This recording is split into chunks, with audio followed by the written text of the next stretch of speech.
So for today's video, I want to talk about why we picked a suite for our cruise. Well, there are many reasons. One, it's our 25th wedding anniversary, and so we wanted to get a little spoiled.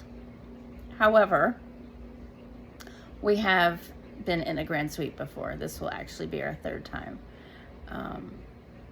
It's kind of like once you level up, it's really hard to go back.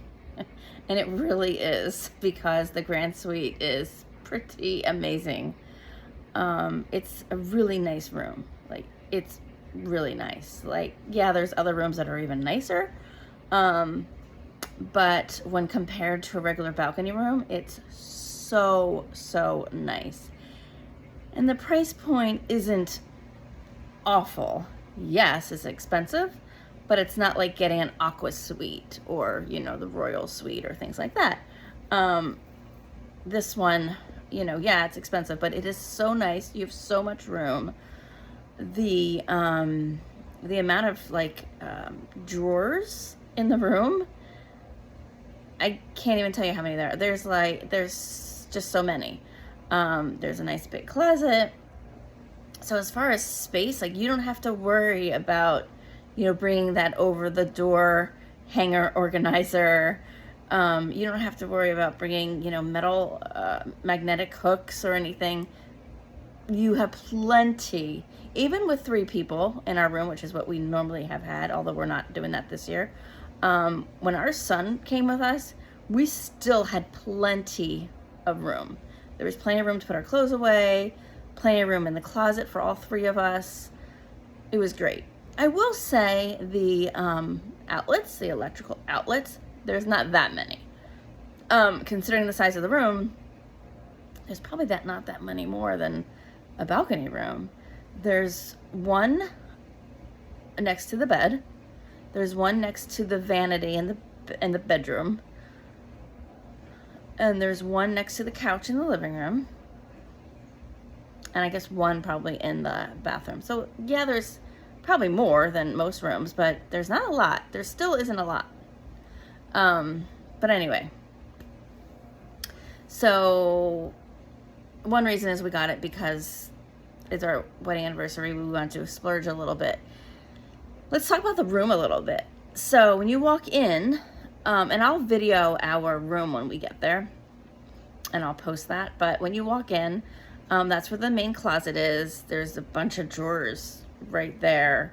And then right to your right is the bathroom. And in the bathroom is bathtub, shower, double sink, and of course your toilet.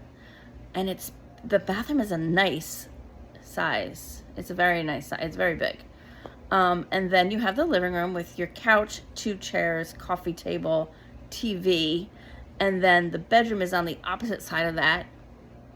So on Oasis, which is the one we were on last time, there was curtains that separated the living room from the bedroom. On Symphony, there's still curtains, but there's also a little wall, and then curtains on each side of that little wall.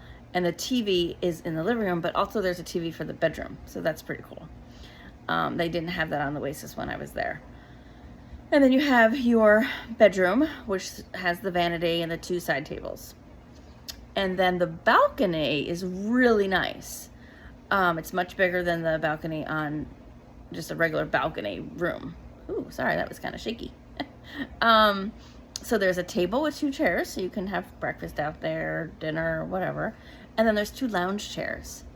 So that's really nice. So that's basically the room. But I want to talk about some of the benefits.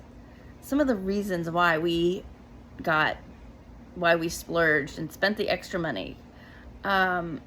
So you get free internet for everyone in the room, which is the Zoom internet. So that was really nice. I mean, that saves you a lot of money right there.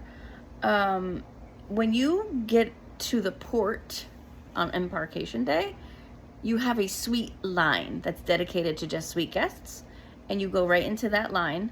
And the last time on Oasis, no, this is 5 years ago, We did have like a little suite area that only suites could wait in. I don't know if they still do that, but they did have a suite line that just suites could check in, so that made it a little bit better. And then what we do when we check in, when we're in a suite, we actually check in, go to the bar, get a drink, and then head up to the suite lounge. So the suite lounge is for suites only, and there you can get a drink. They have little snacks, and we just kind of hang out there. It overlooks deck, well, on Oasis, I think it was overlooking deck 15 or 16. I think overlooking deck 16. So you can kind of people watch, so that's fun. And then you have access also to Coastal Kitchen. So on Oasis, the Suite Lounge and Coastal Kitchen are together. I mean, separated, but basically together. And Coastal Kitchen, as a Grand Suite and higher, you can have breakfast, lunch, and dinner there. If you're in a junior suite, you can still go to Coastal Kitchen, but only for dinner. And I don't know if you have access to the Suite Lounge. I'm not sure. And so suites also have a private sun deck on deck 17, I think. So that's really nice. Now on Oasis, they had little, I call them little cabanas. They were like these little little rooms, I'm gonna call them. And they had like a lounger or two in there, some chairs. It was really nice. And there's a bar right up there too. On Symphony, there is no cabanas, but there is a hot tub. So that's really convenient, really nice to have, you know, for just the suite guests.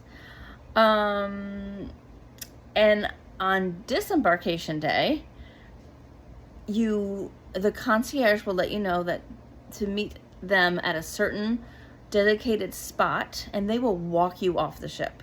So that right there was like, I'll never go lower, because it was so convenient to just walk off with the concierge than have to wait in the long, and you'll go past the long line of people who are waiting to get off the ship.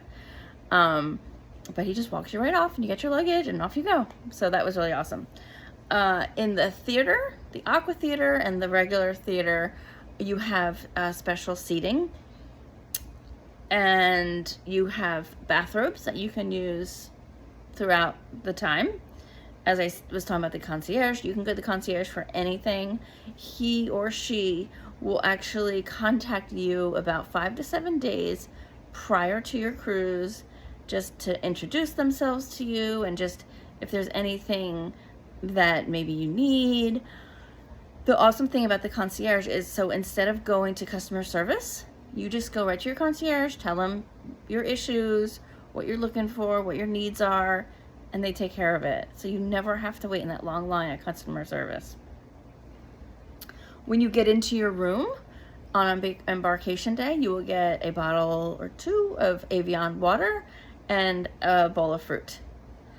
And the first formal night, you get your clothes pressed at no additional charge. So those are just some of the perks that I took note of.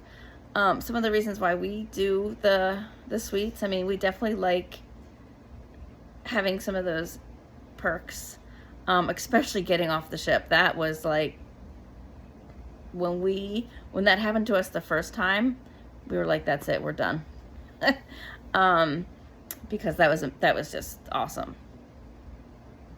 Yeah, so it's just really nice. It's nice to have Coastal Kitchen. We never actually went to the dining room on our last cruise, because we just enjoyed the Coastal Kitchen so much, and we go to the specialty dining too. We do probably like 2 or 3 nights of specialty dining, but Coastal Kitchen is really nice. So if you are in a suite, don't forget to go there, because it's so nice. When we took a cruise, our first time being on a Grand Suite, we did go to the dining room one time, and that was it. And we really were just like, why? Like, the Coastal Kitchen is so nice. It doesn't have all, I mean, if you like all of that, you know, where they're dancing around and all that kind of stuff, it's definitely entertaining, but they don't do that in Coastal Kitchen. It's very quiet, it's just personalized. It's very personalized. So it's really, really nice. We like it. The food is great. And so we go there. We usually go there for breakfast and for dinner. For lunch, we'll do, whatever. So those are the sweet perks. If you have any questions, or if I'm missing some, I know I am. They're just ones that I didn't really care about, that I just didn't even note. Write them below and let me know which ones I missed. And let me know if you stay in a suite.